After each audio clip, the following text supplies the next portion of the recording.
Okay, can you hear me? Can you see me?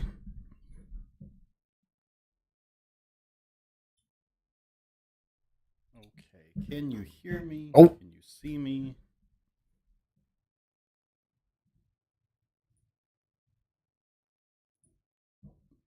I think I'm live now. Okay, I had to click an additional go live button on the website. That's frustrating. So, I think I've removed all the identifying information from these feedbacks because the goal is not to call people out. The goal is to, actually learn some stuff, right? But I do think a lot of feedback is relatively baseless. Especially when people have not played the game, they're just kind of imagining how things will work out, and they've never tried it.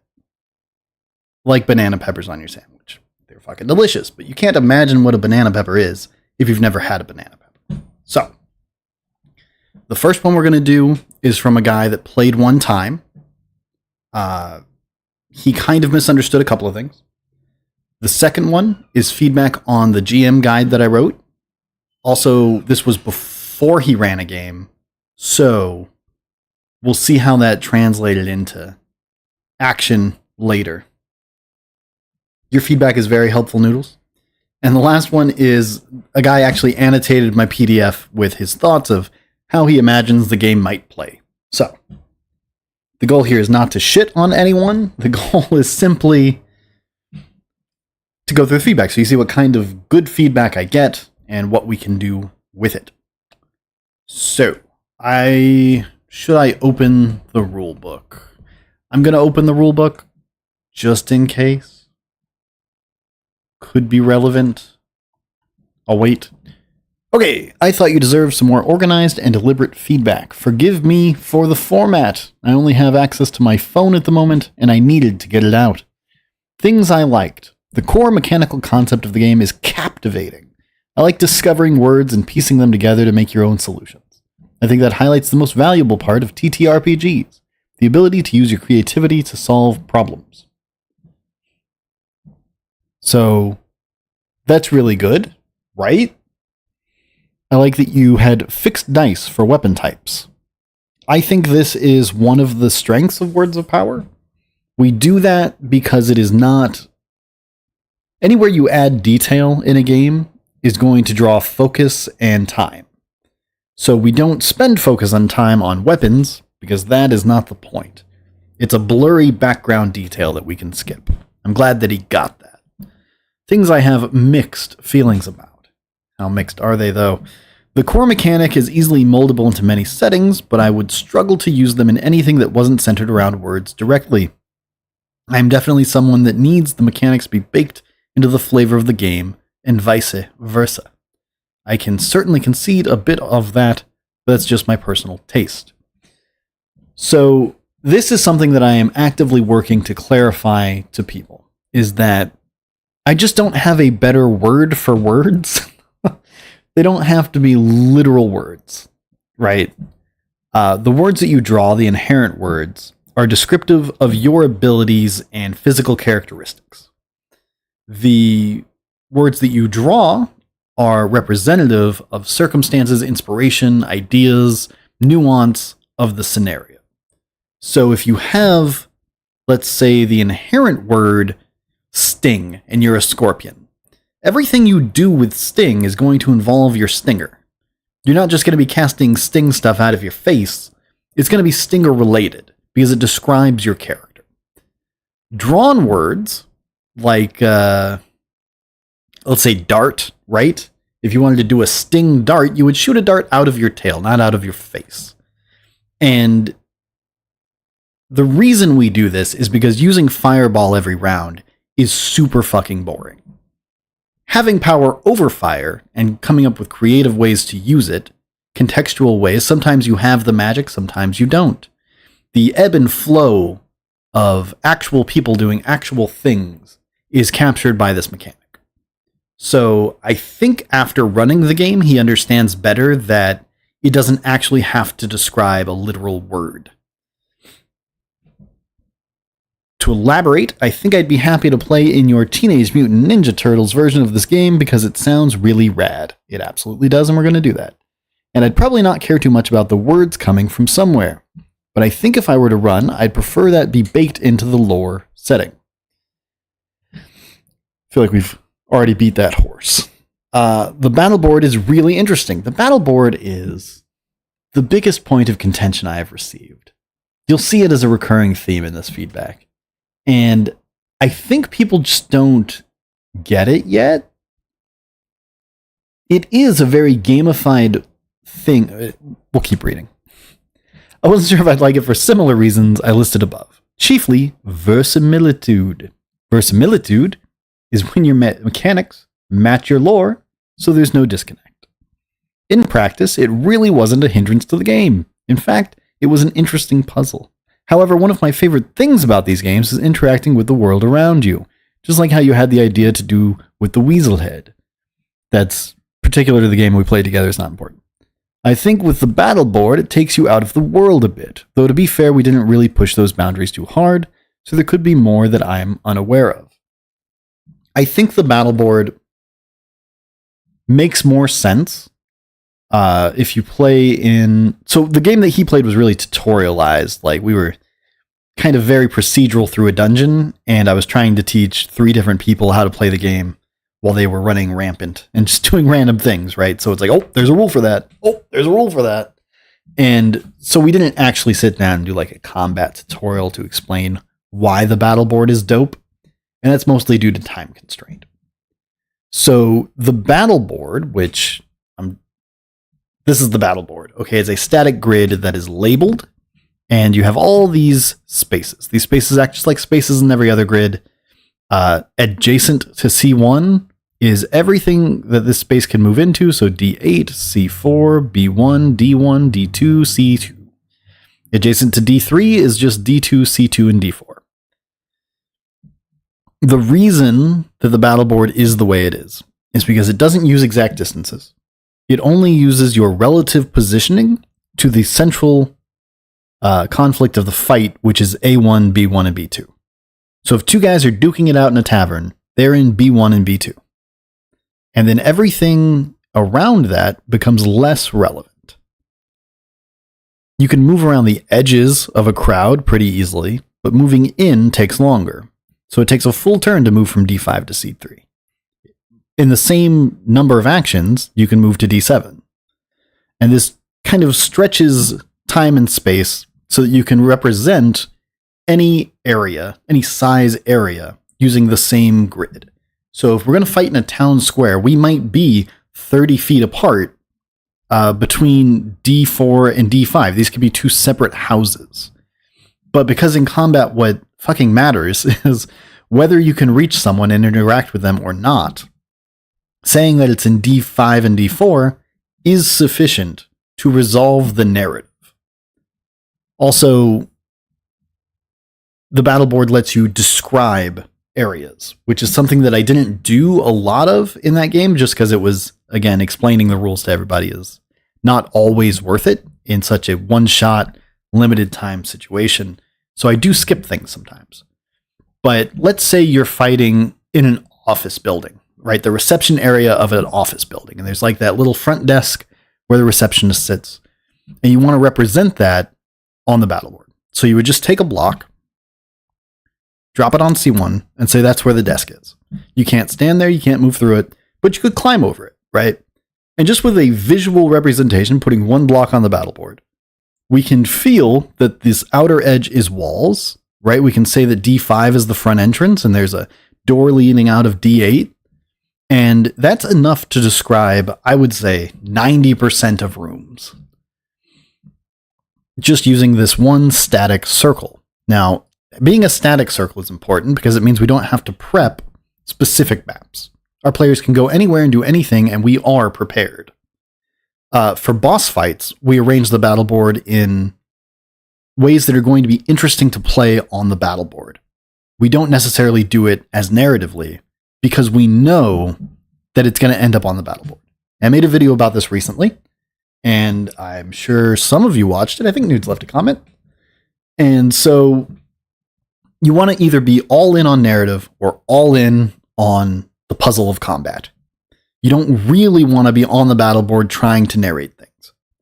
So if the boss is definitely going to end up with a complicated room layout that has interactable features and little buddies running around, and we're going to be doing initiative so everyone has a specific turn, then I'm going to do what I can to design a fun game encounter. I'm going to give him abilities that are based on the battle board, maybe specific things that hit certain rings. I have one fight that I haven't run yet that I don't want to spoil, but here it is. So it's these Kappa demons, right? And they're obsessed with sumo wrestling. So all they do is push you back, and they try to push you back into the water. So the battle board layout for that would be that all of D-Ring is water, and that there are a couple of Kappas hanging out in there that'll gobble you up if you fall in. So the mechanics for that fight are all kind of battle board based, right? They're not pushing you in narrative. They're pushing you from C1 to C4, right? So, yeah. The point is that the battle board is very useful, and it is very gamified, but it's intended to be gamified because once you're using it, you're already out of the narrative. Okay. Interacting with the world around you. So this is actually a feature of the battle board, because when you put the receptionist desk there, nobody forgets it's there during combat. It's a big, important set piece, and it is visually in the way the entire time that we're describing this room.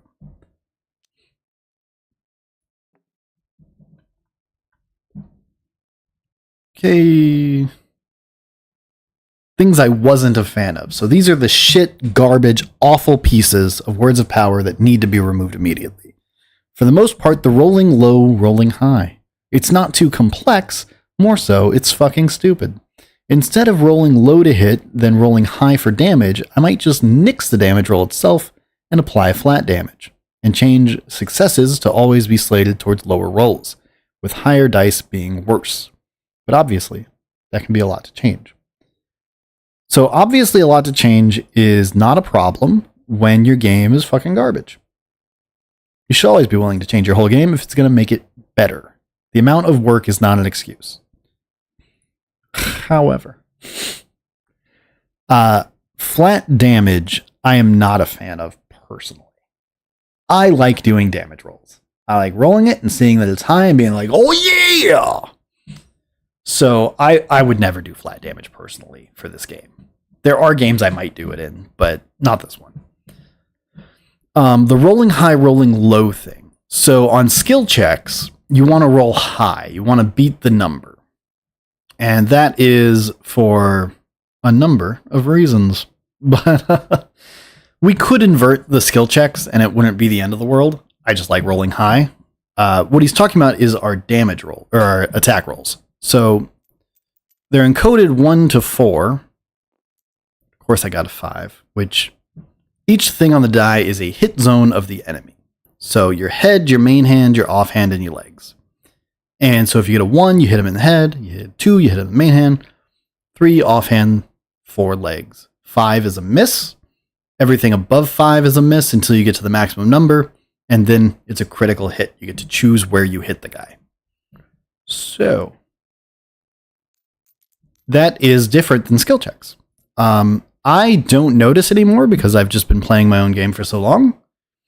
But I have heard a couple of people mention this. It is something that I think about changing, but I wonder if there's sufficient value in changing it.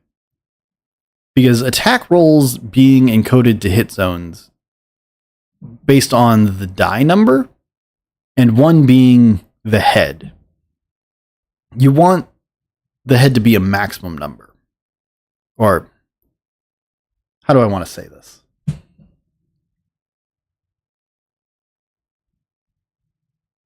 You want the head to be on one end or the other. So it could be 6, right? But then going up die sizes for the other weapons, like D8, D12 sometimes, you'd have to start counting down the hit zones, and then everything else is a miss. And then where's your crit? Is your crit the 1? That seems kind of awkward. So I'd have to rework crits, or provide a table that tells you where they hit, and I really don't want to do that because this game's all about reading the rulebook once and then never referencing it again. So there are options there. I haven't found one that I think is actually better. I think once you do it a couple of times, it's pretty intuitive that like one's a headshot.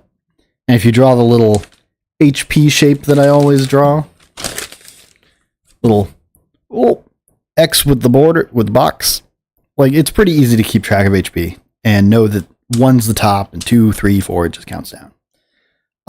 Much more intuitive than what we started with. There's actually a video where I apologize to my players for having the wrong ordering of hit zones in an asinine way, because we used to just go clockwise. But I'm willing to change. On this one, I haven't seen a system that I'm happy with that would be better. I am a big baby. I'm bitching right now about your feedback. So, rolling low and high. Okay, the targeting on rolls is actually pretty cool in concept, but I do feel like it can take away from the player choosing to attack a certain spot, which admittedly doesn't come up often, and it may be confusing when fighting a non-humanoid. So, the two things I would say about this is that people try to do called shots in Words of Power disproportionately. In something like D&D, people will ask like one time when it's super relevant, like, oh, can I get him in the eye? And it never comes up. Almost every single player has asked about called shots in Words of Power. And I think that is because of the locational damage already existing. I think their desire to do a called shot is a function of having a good system. We are toying with a called shot rule because it has been requested so much. I'm thinking that you roll twice, consuming 2 actions instead of 1, and you can only hit the target hit zone or a crit. Everything else is a miss. I think that's good enough and not super busted, but we need to actually playtest it a little bit and see if it sucks or if it's too much or if it's hard to remember, you know? And then the other thing is it may be confusing when fighting a humanoid. There's guidance in the GM guide for how to handle non-humanoids. Like if you have a giant scorpion, his stinger should be its own hit zone, but it might be higher than 6, and only a 2-handed weapon could hit it without a crit. So when you start getting into like deep into the game of like actually fighting monsters, it gets a lot more versatile, and your weapon choice matters a little bit more. And there's a lot of nuance to what we're doing. I play so many one-shots, nobody really ever gets to like the strategic portion of Words of Power. Scrat is going to get dunked on today, so he's going to have to learn quick. Anyway, that concludes our first round of pretty good feedback. Like something like this is unreasonably valuable for an indie dev. I can sit here and I can imagine what people might think of my game and how it might work out, but my brain knows all the deep lore, all the previous versions, all the things that we tried that didn't work out. And so I cover gaps when I run the game. I cover gaps when I read the game. Everything makes sense to me, and everything is awesome. So getting like detailed feedback like this, like how did each thing go, is so helpful. These are my favorite people in the universe. The same guy went through my GM guide, which I have not read on stream yet, so maybe this will be not too helpful to anyone watching, but I want to go through it so that it's in our brains. How's the character coming, by the way, Scrat? Have you DM'd me again? Did I ignore you?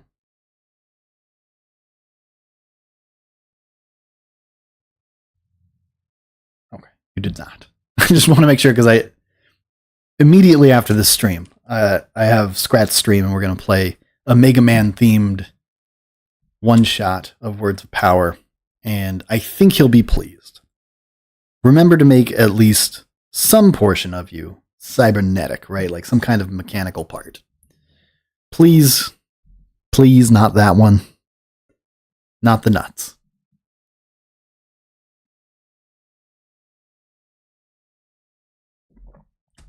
Yeah, we can go over it.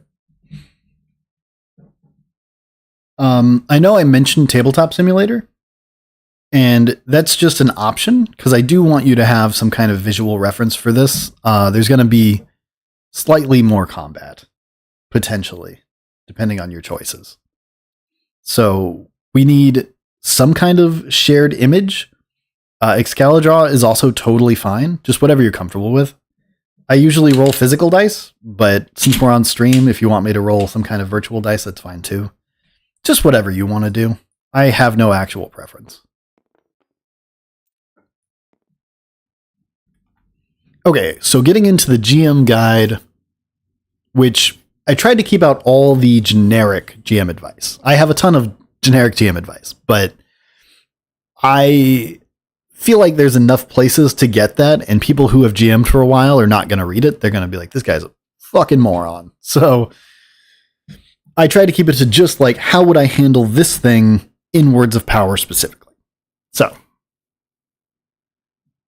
he will make jokes and reference specific things in the guide, and you just have to read the guide to find out. So overall impression. I think this document serves its intended purpose well. It's not the rulebook, which you'll notice me grapple with, and that's great. It's advice on how to run the game, and it's delivered well. There are a couple of things I'd do differently, but it's a pretty solid product. 4 out of 5 crabs. I think this guy like writes documents for a living, so I don't feel that bad about him saying there's things he'd do differently. My grammar is awful, and my layout, like my ordering, is trash. I think a certain way, and most people do not. A quick note, I reviewed the GM's guide before rereading the rulebook, and it is obvious by some of my comments. I will be reading through your rulebook next, writing you more notes, and then coming back to the GM guide to refresh my opinion. That said, I think there is still value in my first impressions here. I hope you think so. Absolutely. GM guide has already been rewritten based on this feedback, but I'm reviewing it like a week later to see what I was just being defensive about, if that makes sense. This is really good to set up the context for his feedback. Like, it tells me where he's coming from, which is also very valuable. We technically will need a paternity test to know if you're my daddy. That references a line in the GM guide where I say, I'm not your daddy, because like people will read these documents and be like, this is law. But it's not. You do whatever you want, bro. You're an adult. The creating charts section should be above economics in terms of reading flow. You talked about the charts, and then the economics kind of came out of left field. He was 1,000% right about this. Part of Words of Power is that you, as the GM, need to generate some charts to deliver the lore to your players so that they can make informed decisions about like factions and what would be appropriate for like tech level, things like that. Kind of feeds them the world in a digestible way that they can just choose from. Oh, I want to be this faction. They have cool tags. So one of the things that I said was a setting detail was the economics. Do you trade in gold? Do you trade in piles of salt? You know, like what is the currency and how much of it do the players actually have? I put that first because I imagined D&D tables where like you put a cost for every item on the chart. And so I wanted the GMs to be thinking like, okay, well, what does the sword cost? I don't do starting gold or anything like that. I think it's kind of really annoying and off-putting, but I understand that most people do. So I was trying to guess what people would want, and as a result, I made a mistake. So economics / currency is great to highlight, though. A small detail that can really bring a world to life. I'd maybe move that after charts or in the modifying setting rules section. The faction example table is good, but it took me a second to understand that each row was a separate character. I might also include a name column to help with that. I'm not sure if he read a previous version or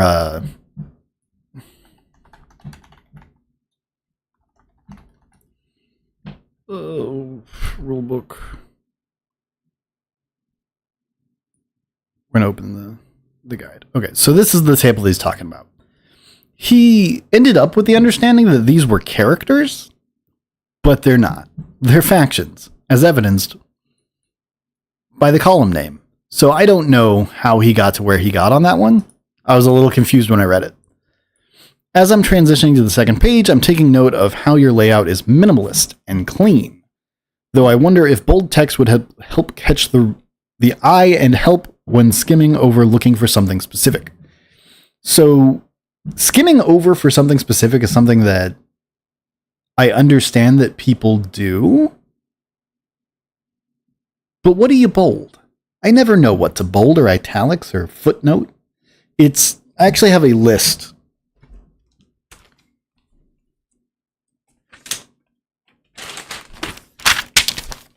A 3-column list of like polish I need to put on things that I'm working on.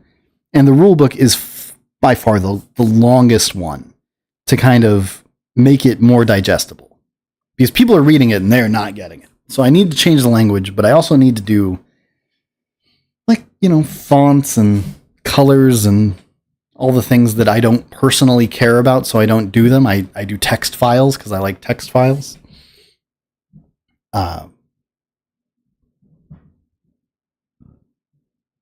So he's probably right about that one. I appreciate the way the weapons are designed. Very clean, though I again would go for flat damage. That way all rolls could be roll low rather than a mix. Not the end of the world, though. No. I'm curious about the clumsy tag. There isn't any guidance on how I'm meant to use a positive tag versus a negative one. I know you're allegedly not my father and all that, but I think a small section about how you'd use clumsy or other negative tags would be cool and helpful. Perhaps this is explained in the rulebook. I believe it is explained in the rulebook. Tags.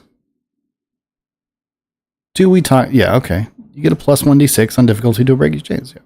So the clumsy tag is intended, if we look at the weapon chart here, we got our weapons, we got our hit dice, we got our damage die, we've got words that they have, which makes them kind of magical items. Then they have tags. So clumsy is on the dueling gauntlet. The dueling gauntlet is meant to be like an offhand armored item that you can also hit with. It's like a spiked shield that you can bop and block with. And so it's got 6 armor and the tag clumsy. The purpose of the clumsy tag is that whenever you try to use that hand to do stuff, like if you're trying to pick a lock with your dueling gauntlet on, it's going to be clumsy. You're going to get a penalty to any intricate work you do with that hand. That is how I would rule it. But it's just an example. And I don't know that explaining the example would help in the GM guide. So I think instead I wrote,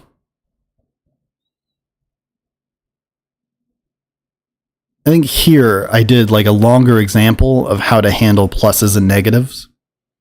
So I think that will address this feedback. And even though I don't necessarily super agree with it, it did make me change something. That's important.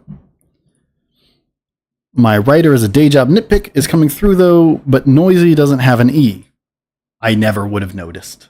So nitpicks like this are also helpful if they're amidst a bunch of feedback. Again, could be in the rulebook, but I'd like at least a short explanation on how durability works. I assume it reduces damage, but would be nice to confirm. This is explained in the rulebook, kind of. Durability is not a specific mechanic. I just use the word interchangeably with armor, because in a previous version of the game, okay, how do I explain that? Sure, we can go over here. Previous version of the game, all the items were these cards, and they all had a durability. In this case, this one would have 10 durability. And so an ability, like Grace here, would take 1 durability, bring it down to 9. And the little infinity symbol means all the remaining durability, which would do something that scales based on how much is left. And then when it's out of durability, it's destroyed. So just because I remember the old versions of the game, I use the words interchangeably, and I really shouldn't. I believe it was talking about magic items. And so I don't know if I cleaned it up. I don't know if I actually fixed that. Durability. Durability. Yeah, must have cleaned it up.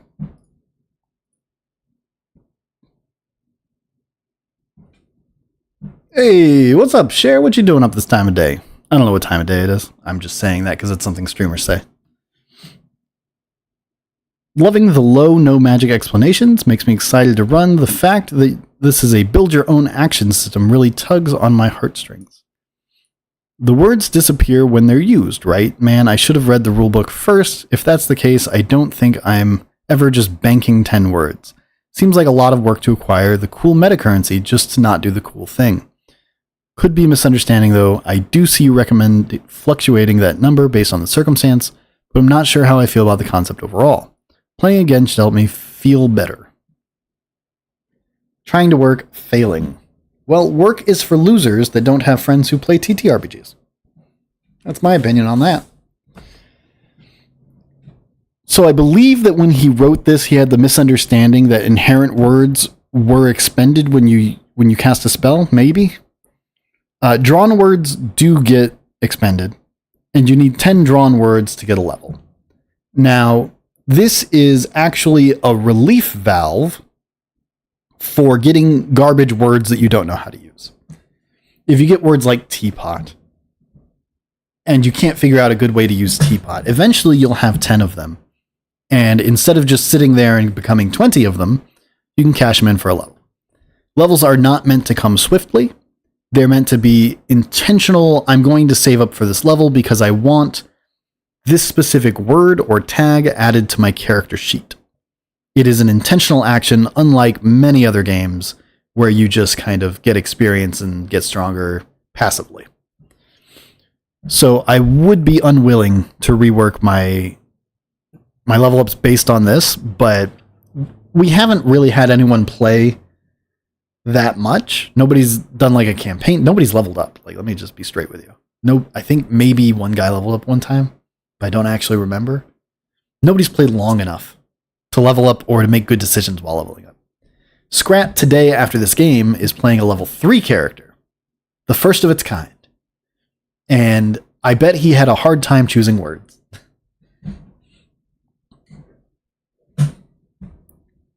Just on this note, for anybody that cares, bad words like teapot can also be used for counterspelling, so it's not like level ups are the only thing.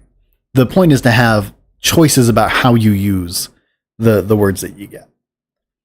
I appreciate the concept of working to better your circumstances against check difficulties, though I cannot remember what the threshold for success is. Is like 1 to 4 on an attack? If so, I like that. I went out of my way in the GM guide to explain the purpose of skill checks.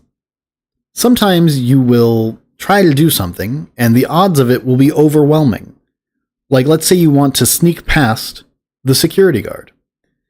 If the difficulty is like 3d6, because base of 1d6, and he's looking at exactly the door you're trying to go through, and like he's got infrared vision or something, right? He's got like some special way to especially detect people. Maybe he's got a tag.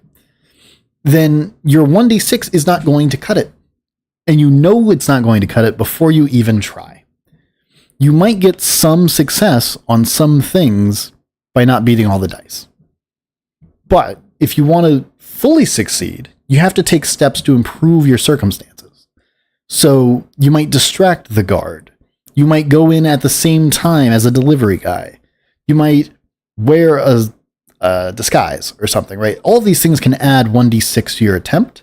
And I think the process of looking at the situation and finding what's bad about it and what can be good about it and actually making those changes, I think that's the gameplay. I think that's the fun part.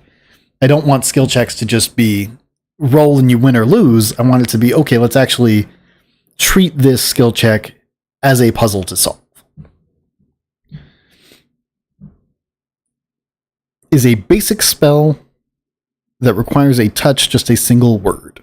I was certain until I read Adjudicating Magic that all spells were 2-word combos. If so, the must be a touch attack part immediately gets contradicted by Paralyze Arrow and Fireball, which I'm happy about, by the way, because I find the touch part to be too hard of a rule for the vibe here. It's a lot of go with your gut stuff in this game, and that part felt a little out of place. I can see how this may depend on the setting and game feel. All spells are at least 2 words. If there is no other delivery method, such as ball or arrow, then you have to touch the guy. This is because saying kill person and pointing at a guy should be insufficient. Kill guy arrow, totally fine. But it is a little harder of a rule, and that's because I want Words of Power to be rules minimal, not rules light. I find that rules light games hand wave a lot of things, and I don't want to hand wave anything. I want to have enough structure to resolve conflicts and play the game. If there's no game there to play, I won't have fun. And that's why we have the battle board and the battle rules and all the things. I think it covers everything you want to do just enough. I want it to facilitate, not get in the way, right? So I do agree with him, but I'm a big baby, so maybe not. After reading the Sunder example, I'm starting to feel like 1-word basic spells are a thing. Any clarification on that? If only there was a book of rules. So there are 1-word spells. They're not really spells. They're enhanced combat actions. They are non-magical effects that use words to get a bonus on them.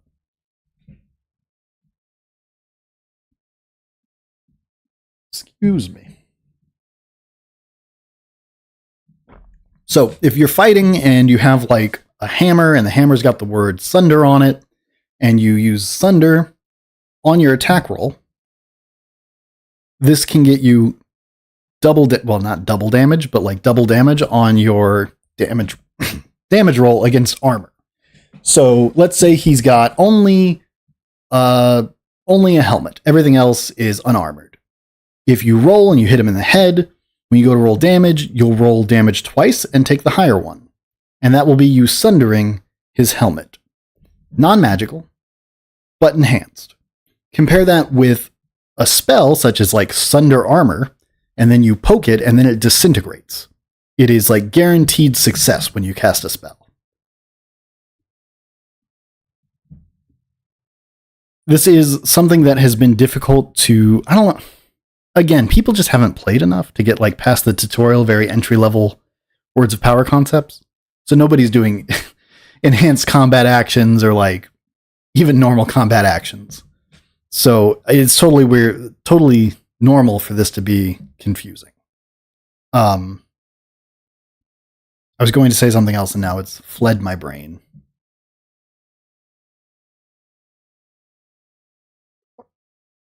I'm going to grab some water while I try to think of it.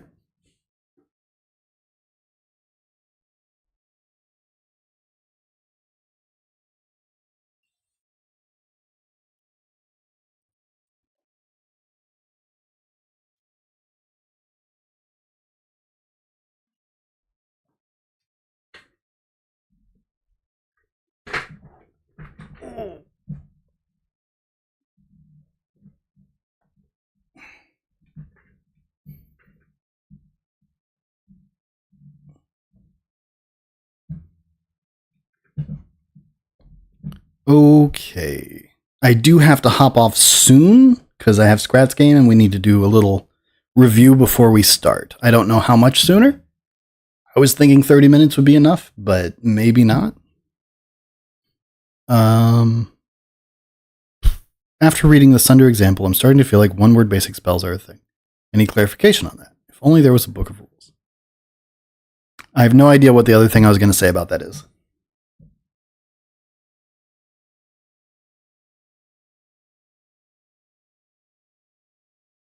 Not a damn clue.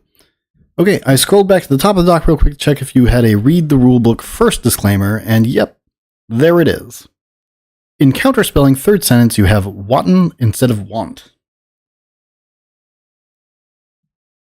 Okay, that was my understanding as well, Squirrel. I just don't want to make sure, I want to make sure I'm not leaving you hanging, right? I know I double booked myself, and I didn't realize it because, like, nobody ever comes to these things, so I don't think about it until a reminder pops. But yeah. So counterspelling is a typo. I personally didn't find a lot of value in the stealth section, as it seemed like standard GM advice versus game-specific advice, but for a less experience or new GMs, it could be of value to read. GM Guidebook, Stealth Play. So the Stealth Play section I put here because the two big weaknesses of Words of Power are guns and stealth. Because we're not using like a big battle map that has the whole layout of the floor and stuff, it's hard to capture the feeling of sneaking around. Although with GM Ben, I actually had a really good stealth adventure. It was fun. He was doing all kinds of Hitman stuff. But I also find that a lot of people from video games and a lot of different RPGs think that I hide is sufficient to just be invisible immediately. And so I wrote this section to make it clear, like, no, you actually have to hide somewhere in some manner so that we can determine how well you hid. Oh man, it's Ben. Look at that. What are the odds? But I wanted to point out the difference actually here in when to use player description versus skill checks to like overcome abilities that the player doesn't have but the character does.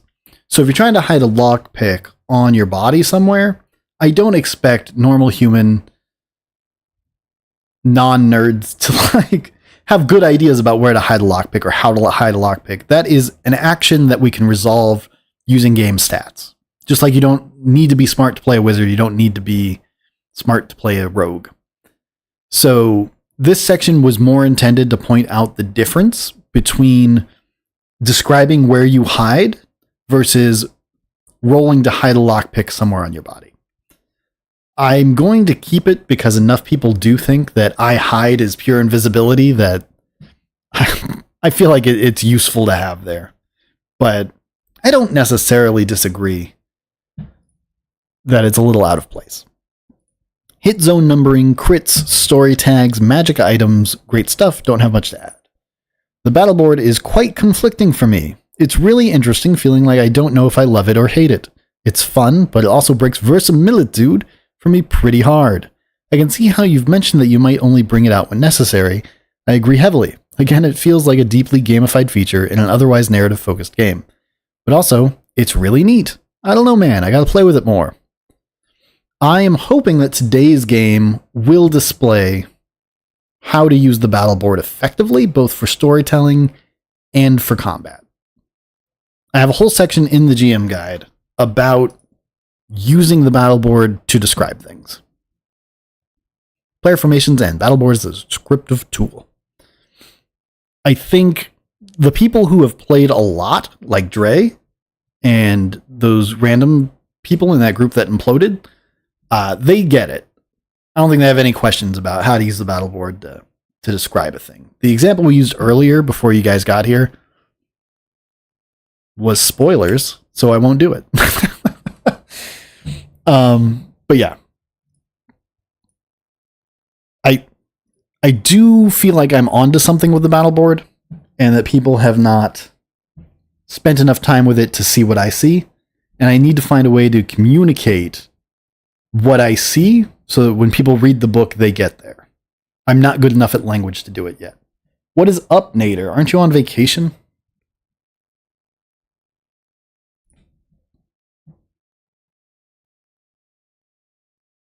Well, thank you, Ben. Ben says, I like the battle board personally. It's narrative enough, but helps visualize. The goal of the battle board was to take all the theater of the mind stuff, the 4 questions that people ask every single turn, and answer them. So that we can just do the cool parts of theater of the mind. Dropping out now in the car coming back from road trip. Oh, well, drive safe. Very well said about the goblin loot pinatas. This is referring to GM advice that I gave on how to use grunts as kind of a balancing mechanic to help the players in a boss fight. So your players are out of resources. They're in a boss fight. They're going to lose, but you don't want to like fudge the dice. You don't want to pull back. So what you actually do is send grunts in, a couple little 1 HP guys to go cause a little havoc. And when they kill them, they get to draw a word. So you're actually powering up your players by threatening them. And he liked that. So I think we're on the same wavelength for that. As a player, I really don't like spending a whole turn to move a space. Feels bad to me. That and the ranged attacks changing damage based on distance feel a bit like doing things for balance sake when that is antithetical to the system. But maybe I haven't played enough to appreciate it. I agree with this entire statement, but I don't know. Well, not the entire statement, because I'm a big baby. But I agree with the spirit of it. I don't know what to do about it. Spending a whole turn does feel bad. But moving the same distance. So you can move 2 spaces in 1 turn. So you can get from D5 to D7. Or you can go from D5 to C3. If we had the same movement amount, we would go C3, C4. Which is kind of fine. But I think it crosses more distance than I want it to. I think if the next person just takes their turn at a reasonable pace, then moving 1 space is not the end of the world and it's totally fine. Especially because you're going to be either moving out or moving in. And I think that's going to take most of your focus personally, I think. Fighting at your own range is a reasonable thing, and then moving to another range is kind of shifting the flow of combat. But I get where he's coming from. I just don't have a good solution to it yet. Part of these playtests is getting more people onto the battle board so that then maybe we can find these solutions that actually work. So open to ideas, happy to playtest whatever, but currently no solution for the whole turn is 1 move. I think it's fine as long as the rest of the combat is going fast, because if we think about it in terms of like, there's a goblin, let's see, there's the boss, there's a goblin, there's a little goblin buddy. You got a ranger, you got a fighter, and you got this guy, right? So what is moving up, right? So the fighter can approach the boss, which looks like that. The ranger can approach the boss, which looks like that. The fighter would get to attack, and the ranger would have to wait because they're so far away. To waste a turn moving in on the boss, they have to come from somewhere far away. If they're close enough, then they can just attack them from where they are. So I think it stretches space and time in a way that I like, but I'm open to other ideas. Like that movement is a whole turn. Also running away. Let's say Ranger's in C4. This goblin's here and she wants to escape the combat because we're hosed. She's going to have to spend a whole turn going to D6 and then a whole turn leaving. And that gives him time to get over here and start stabbing. You feel like you're being chased because of your lack of actions. It is restrictive. And I think that is a feeling of melee combat if you guys have ever fought anybody.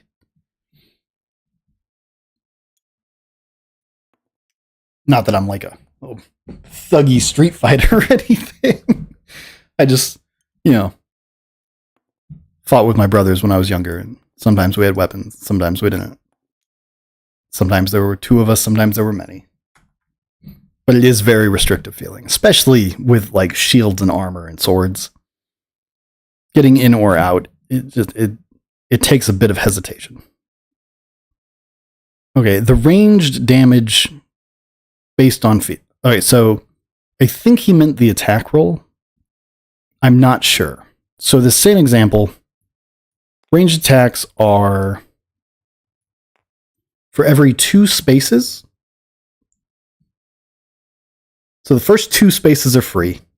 For every 2 spaces after that, the hit die increases, which means it gets less accurate. So if you want to hit this guy right here, it's 1d6. You've got a pretty good chance to hit, but I always miss when I say that. So if he's over here, we go 2, and then we go up. So it would be 1d8, which is a lot less accurate. And I think that actually does capture the feeling of like trying to aim at a harder shot, because it's not just distance that increases the hit die. You can't shoot through allies or enemies. So let's do it this way. If Ranger wanted to shoot this guy, she needs to shoot around her ally, which instead of making this a 1d6 shot, is actually a d8 shot, which captures the nuance of the scenario where you have to shoot around your ally in kind of an organic way. That's why the ranged rules are that way. But again, open to alternatives. The damage stays the same though. I did desire even a small conclusion at the end, even a sentence or two of like, well, that's it. You got this.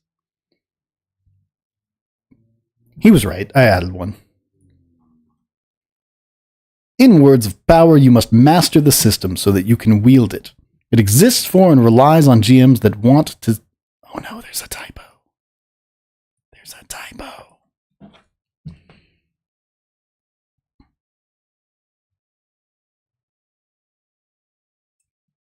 Embarrassing.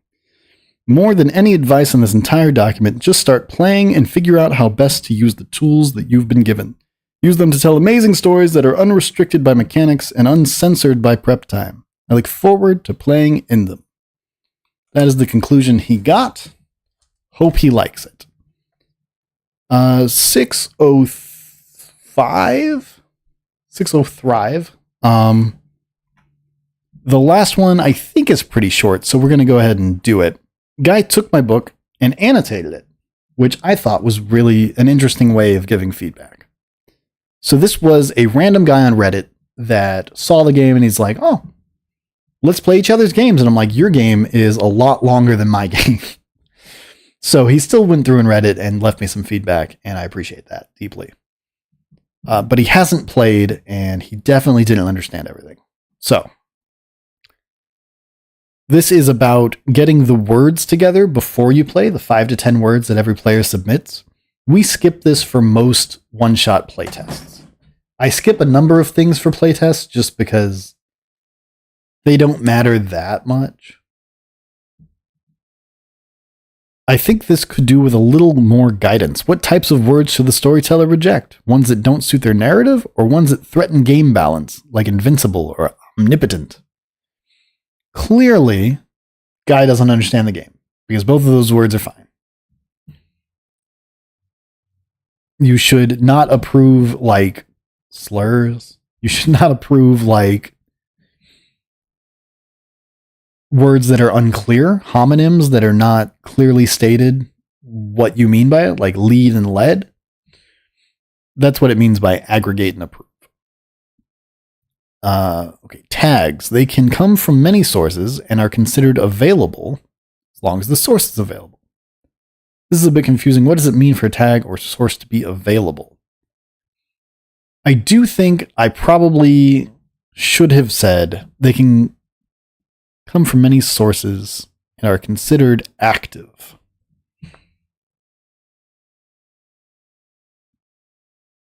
Maybe I should have said active or applied. I didn't think it was unclear, but clearly it is. However, your storyteller may also use tags to determine what does and does not apply to you. I'm going to say this a lot, but this game asks a lot of the storyteller. Could you include have any tools that make running the game easier? Yeah, if there's any question about it, I will ask the player, but it's meant to be like a pretty quick process where players reveal how they're planning to use their abilities during the session so that the GM gets like special insight and can just plan around those things. If the player is like, oh man, wouldn't it be dope if I could do this thing? I'm going to put that word. then you know what they want to do. It tricks the player into telling you how they want to play. Whatever. So I could not make any tools for running this game easier. This is the only way that I know how to GM, is like,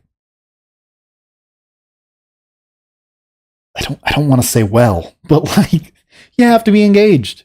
You have to be able to consider things and improv things and like figure it out. But it is a not disproportionately, unusually, I don't want to say skillful, but it does require GMs that are trying to do something. This game will not work for lazy GMs or players. It just won't. Which you'll see in about an hour when I play with a very lazy player. And as for tools to make the game running easier, I think that would bloat it in a way that I don't care to. I think people have their favorite initiative systems, their own favorite trackers and all that. The only tool that I give people to like play and run the game is I'll show it a million times, but this little X for tracking HP. That's it. That is my one piece of advice for running the game. And also, I built a fucking like wordless manager, dog. Here's a whole list, and you draw a word. I know it's not mentioned in the book because I hate links in books, but you can figure it out. Okay, coming down here. Oh man, can I just like just read that somehow? Okay. The goal is to create a very freeform system that is context specific and fleshes out the character in a meaningful way. Oh, squirrel. That's how nuts is. It's not complicated or hard by any means, but it's a very different way of thinking for the GM, since most are used to a written answer for things. I am going to make a video about this soon. It's still noodling, but I want to make a video called Stop Making Games for Idiots, with the idiots in all caps. I think that so it's not that no games should be accessible to random first timers. It's that there should be games that leverage experience and skill. I think your skill as a GM and as a player, if you're really good at those two things, you should be able to play games effectively that a newcomer can't. I think it's okay to lean into skill at the thing that we do for hundreds of hours. But it's the same in every single field, right? Like, you would not give a newbie... I'm not good at any fields. I just realized I don't have any analogies.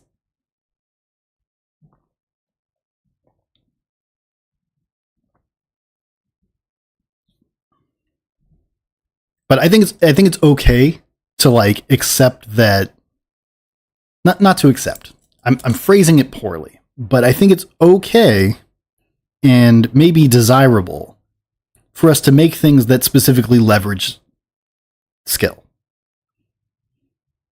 Skill is something people do not like to talk about in role-playing or TTRPGs because they're like, it's whatever you want, man.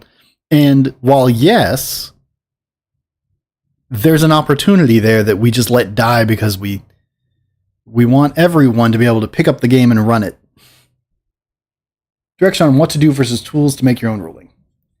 Yeah, GM Guide is all about like, this is how you would use the rules. It is not like, this is what you should do in this scenario. So, reading this book, I question whether this is actually what this system does. Tags and words and so on reduce your character to a fairly vague description, and the storyteller has a great deal of authority over what this description actually means. Wouldn't this restrict opportunities for roleplay, or at least make it difficult to have moments of spontaneous character development? I could, however, see this system working really well for short campaigns or more lighthearted or comedic stories, where players are less concerned about the maintaining control of the character's arc. This is one of the most common criticisms that I get from people who haven't played it. Is that, well, also people that have played it, is that they don't think it's suitable for a real campaign. They don't think they could tell a real story with it. They don't think there's enough meat on the bone, I guess, to like tell a serious story or to play a serious character. I disagree fervently. I actually find it a little offensive, but I don't understand. I do understand. So he thinks that having a word like, okay, we just made a character an hour ago. The guy wanted to play a guy that's like from space, fell down in a meteor. So one of his words, one of his tags was space. Now, space could mean anything. That's not really a tag. But as long as we agree what it means, who the fuck cares? Who cares? If your storyteller, if your GM sucks, he's going to suck with or without a rule set. In D&D, he's going to restrict your roleplay opportunities anyway. I played for the first time last night as a player, and I thought that having all the words on my character sheet was like pretty rad. I liked being able to look at it and be like, okay, this is who I am, this is what I do. But it's interesting to me that is not how it comes across on a first reading to some people. I'm wondering if more people feel restricted by it and they're just not saying anything. But that's the kind of mental spiral you can get into when you only have one point of feedback. So I would wait until another person says that it feels restrictive to really look into it. But I disagree fervently on all points. Well, not all points, right? Because they do have a great deal of authority. Inherently. Right, the storyteller will let you know about any unusual conditions. While I love the degree of creativity the spellcasting system offers, it also feels like it could be difficult to manage, especially for the storyteller. With complex spells in particular, they're being asked to fill in a lot of blanks. Yes.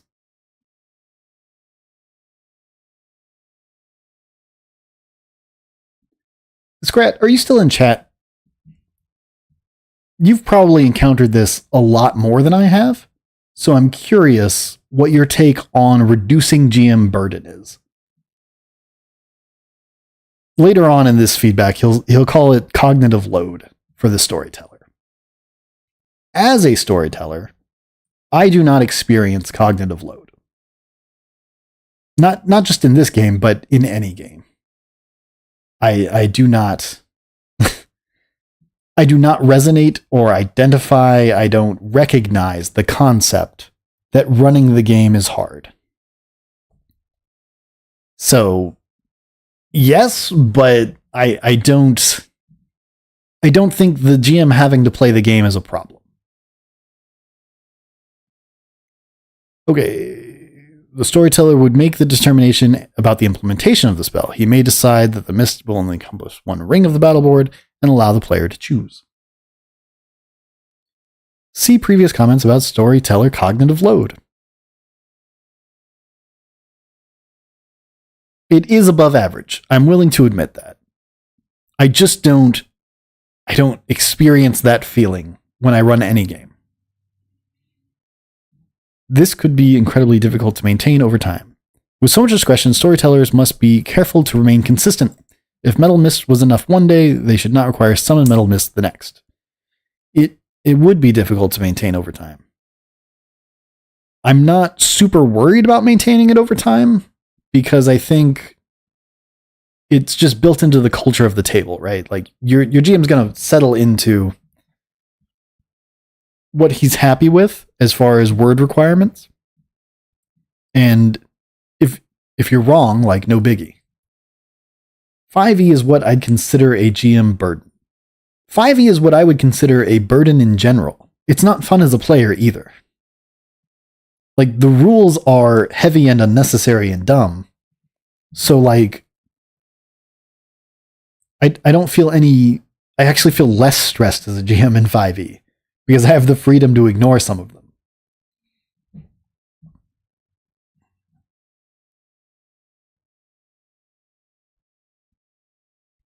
The storyteller should communicate why, and the spell will not be cast. I foresee this leading to the kind of rules lawyering that generally you want to avoid in RPGs.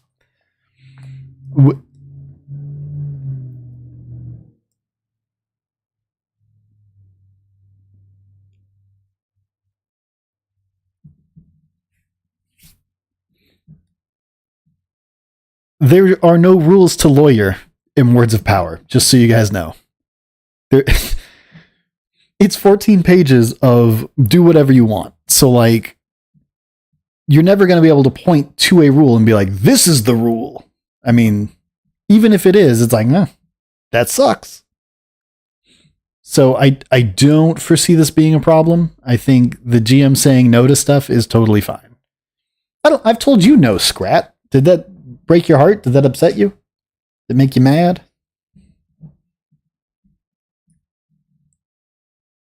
The player declares any tags that would reasonably apply for or against them. The storyteller will affirm or negate each. See comments above. This could be a very contentious process with the wrong players. TTRPGs are a very contentious experience with the wrong players. I recommend not playing with the wrong players. Each die needs to be defeated individually. The numbers are not totaled. If a task is especially difficult, very rare, the number of base dice may be higher. Examples: breaking down a door, decoding the MacGuffin, or dodging lightning. He was devastated. He was devastated that we flexed the rules so he could cut my boss's head off. Okay, the skill check system is perhaps a tad overcomplicated. I don't really see why the storyteller needs to roll any dice at all. Would it not be simpler to designate, say, 3 plus a success, and then have the players try to roll X number of dice above that value? That's my instinct anyway. As the stated goal of this game is to simplify things and get down roleplay, the fewer dice being rolled, the better. Again, I want to say I really appreciate this guy going through and doing this. I'm not trying to like shit all over this guy. I'm really not. I appreciate everything he's done here, and we didn't put his name here because, like, don't want to poop on the guy. I do disagree with some things, however. So I don't think that getting down to the role play is what this system tries to do. I think that is what a rules light system tries to do, and we're going for rules minimal. We want the rules to reinforce the role play. We want everything to have like a strong skeleton to hang on. So the rules are absolutely critical in Words of Power. There just aren't a ton of them. The skill check system is perhaps a tad overcomplicated. That I can accept. There are different ways to do it. There might be better ways to do it. The reason that the GM rolls the die to set the difficulty is because we are looking at the total circumstances of the situation rather than whatever the GM feels like.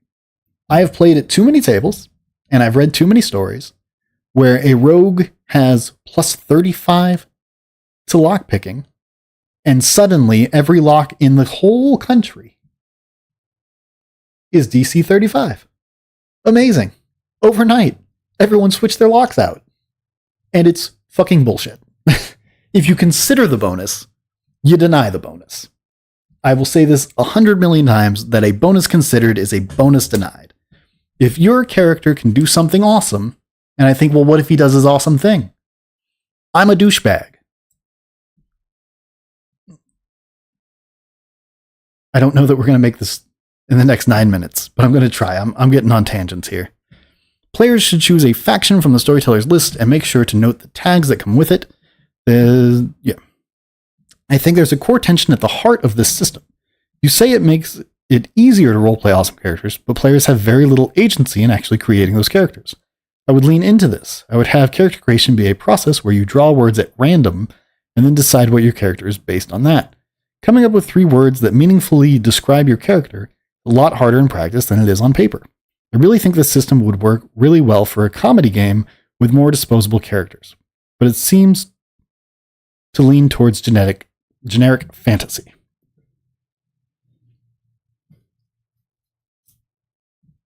Again, gonna have to disagree with you, boss. It is very difficult to come up with 3 words that meaningfully describe your character. But you have absolute agency in creating your character. And this part here is about the GM generating a list of factions that give you additional tags. Not replace your tags, they give you additional tags. And what that does is it delivers the lore of the world in an effective and sorry, I'm talking too much right before I got a stream. That's not a good idea. But it delivers the GM's specific lore, his homebrew lore, in a bite-sized, digestible chunk that you can dive deeper on. You can look at the chart and be like, well, these guys have cool tags. Tell me more about those guys. It is very difficult to get lore across to players because you're going to give them a 100-page setting doc that tells them the history of all the nations and be like, well, which one do you want to play?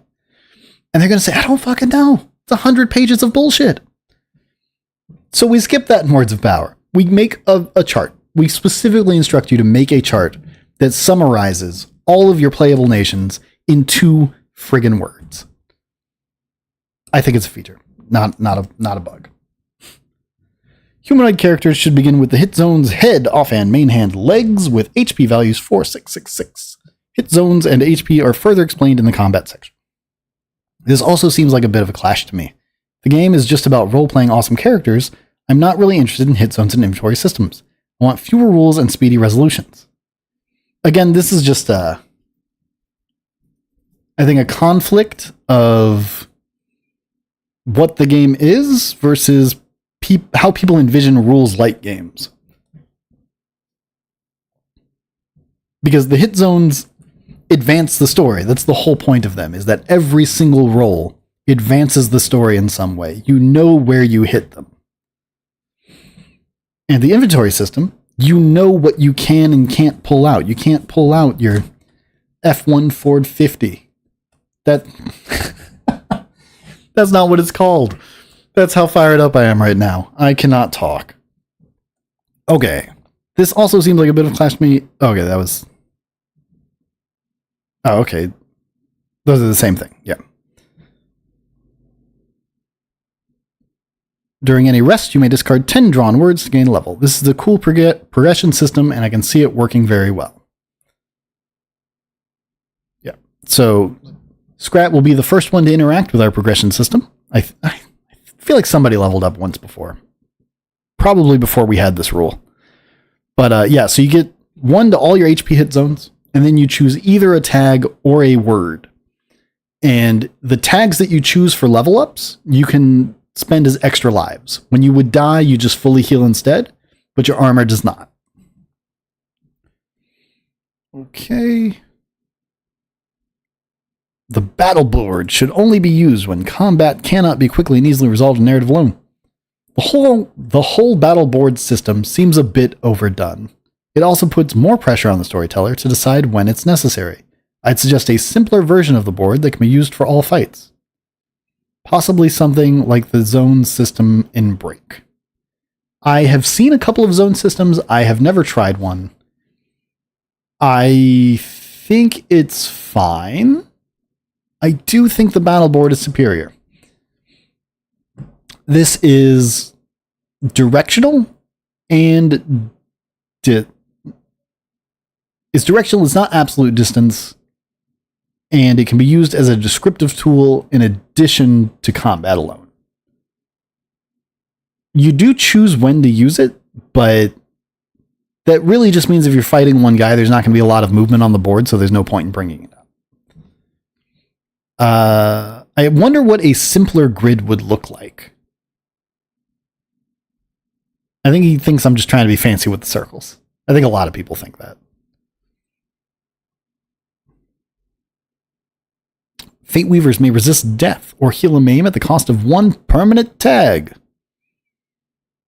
I do like the mechanics where you lose a word to receive a benefit. I think that forces some interesting choices. So specifically a tag, not a word. I think that's worth noting here is that when you choose a tag at level up, you're further fleshing out your character and kind of describing who they are. And so when you die, you lose a part of yourself. It's not just an ability. It's who you are. Okay, that concludes the final feedback. All three of those were really detailed and useful and helpful. And I know that I kind of dunked on this last one because I disagree with most of it, but disagreeing with things is how you figure out what you actually think, right? If you just think in a vacuum, you have no idea what you actually think. None of it has ever been challenged. You can't articulate any of it. So very helpful. I appreciate everyone that sent feedback. If more people send feedback, we can do this again, and I can dunk on your feedback. So I got to go play in Scrat. I got to go run a game for Scrat in 30 minutes on his channel. I will post the link in the Discord because I haven't left Discord yet, but I will be leaving Discord.